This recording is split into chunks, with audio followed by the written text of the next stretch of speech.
Bonjour à tous.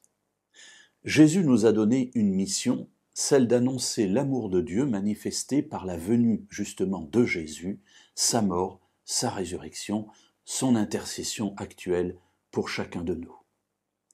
Le danger que nous courons lorsque nous rencontrons quelqu'un, c'est de vouloir lui dire tout de suite, en disant, puisque c'est Dieu qui l'aime, eh bien c'est tellement beau, je lui dis tout. Le deuxième danger, c'est de penser qu'une personne est capable à un moment donné de tout ingurgiter, de tout comprendre tel que nous l'avons compris. Et nous oublions là plusieurs choses. Et une de ces choses, c'est que Dieu nous a laissé du temps pour comprendre ces choses et que nous avons besoin aussi de laisser du temps à ceux à qui nous parlons pour que ce que nous leur avons dit puisse germer en eux grâce à la présence de l'Esprit.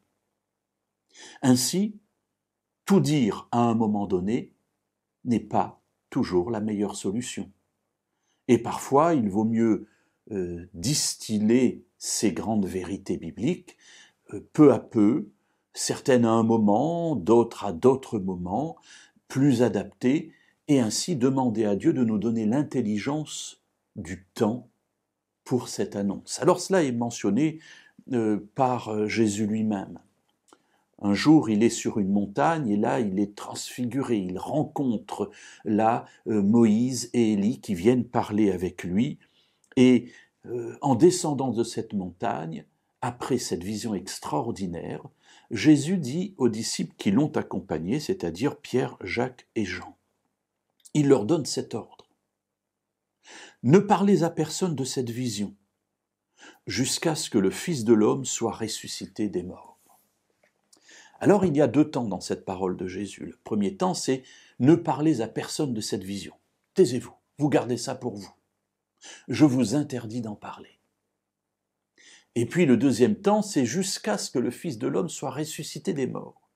C'est-à-dire qu'il va y avoir un événement qui va permettre à ceux qui n'ont pas vécu cette expérience extraordinaire de comprendre ce qui s'est passé, à commencer par les disciples eux-mêmes qui, pour l'instant, n'ont pas compris la portée de ce qui s'est passé sur la montagne.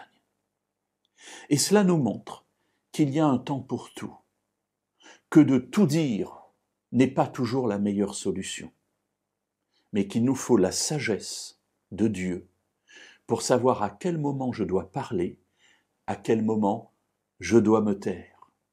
Cela, c'est aussi le résultat de la présence de l'Esprit de Dieu en nous.